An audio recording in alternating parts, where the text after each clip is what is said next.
दिन छोटे मंत्री अपने कमरे में बैठे बैठे आराम फरमा रहे थे। तभी मंत्री की पत्नी रुबीना वहां आती है और बोलती है कि सुनिए जी, आपको याद भी है पिछले हफ्ते हम लोग शाही दरबार में दावत खाने गए थे और वहां हमने कितना स्वादिष्ट शाही भिंडी मुसल्लम खाया था। तभी मंत्री बोला, मैं उसे कैसे भूल सकता हूँ, तुमने उसे भूलने का मुझे मौका ही नहीं दिया। पत्नी रुबीना बोली, जी हाँ, वो था ही इतना स्वादिष्ट कि मैं आज तक उसका स्वाद भूल नहीं पाई हूँ। क्यों ना तुम शाही रसोई से वो शाही भिंडी ले आओ, मुझे वो बहुत ज़्यादा ही आज खाने का मन कर रहा है। मंत्री बोला, बात तो तुम्हारी सही है, मेरा भी आज बहुत ही मन कर रहा है कि मैं शाही भिंडी खाऊं। वैसे भी महल में आने वाली भिंडी का स्वाद हमारे बाजार में मिलने वाली भिंडी से कई गुना स्वादिष्ट होती है। मैं अभी जाकर तुरंत का तुरंत बावर्ची से शाही भिंडी मांग के लाता हूँ। इतना बोलकर वह वहाँ से तुरंत चला गया।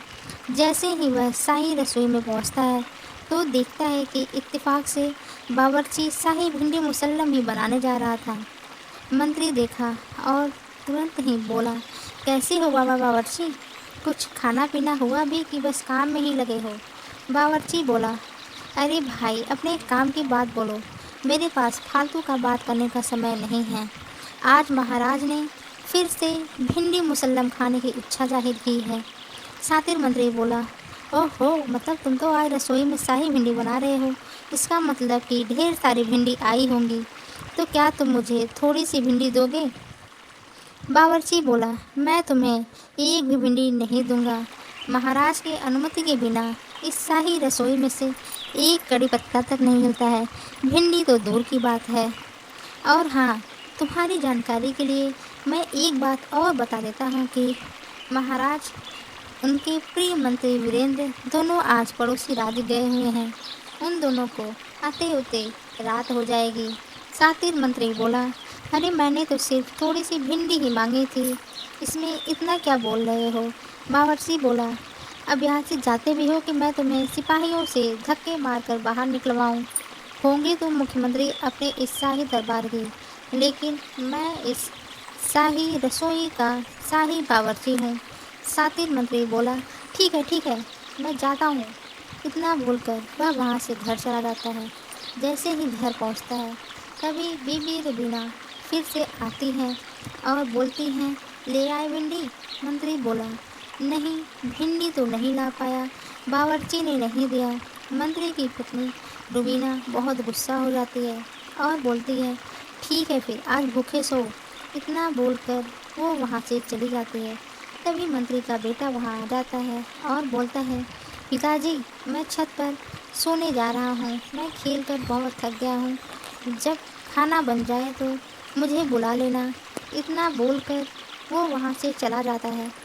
मंत्री के दिमाग में तुरंत एक विचार आता है और बोलता है कि अगर घी सीधी उंगली से ना निकले तो उंगली को टेढ़ा कर लेना चाहिए।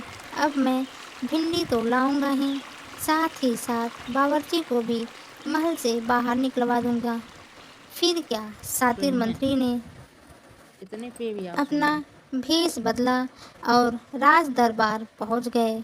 वहां बाहर खड़े एक सिपाही से बोला, मैं पड़ोसी राज्य से आया हुआ हूँ, महाराज ने कहलवाया है, अब मेरा शाही भिंडी खाने का मन नहीं कर रहा है, तो मेरे लिए पाव भाजी बनाए।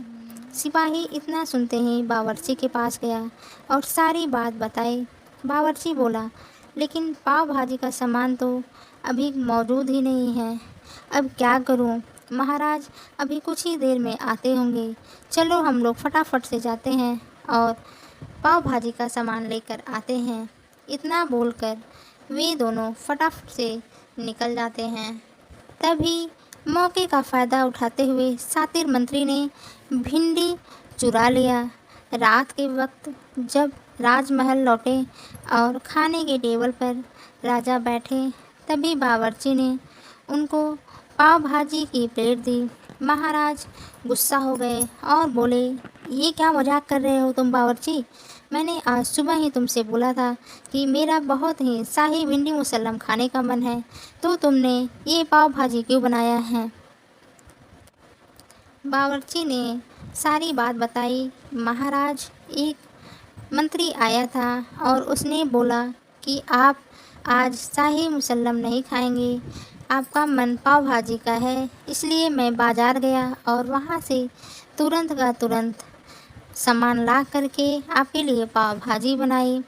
लेकिन बावर्ची को थोड़ा थोड़ा शक हो गया था कि ये ज़रूर सातिर मंत्री का ही हाथ है। फिर बावर्ची ने सातिर मंत्री के बारे में भी सारी बातें बताई कि मंत्री आए थे और भिंडी मांग रहे थे। सातिर मंत्री ने जैसे ही सुना, उसने बावर्ची को झूठा साबित कर दिया और बोला, महाराज यह झूठ बोल रहा है, यह शाही भिंडी मुसल्लम नहीं बना पाया, इसकी वजह से ये मुझे फंसा रहा है। महाराज को बहुत गुस्सा आया और महाराज ने बावर्ची को महल से बाहर निकालने का आदेश दे दिया। बावर्ची रोने लगा। यह सब देख मंत्री वीरेंद्र ने कहा, महाराज मैंने ही कहा था भिंडी मत बनाओ। ये सुनकर सातिर मंत्री तुरंत चौंक गया और गुस्से में बोला, लेकिन क्यों मंत्री? मेरा आज शाही भिंडी मुसल्लम खाने का बहुत ही मन था, तो तुमने मना क्यों करवा दिया?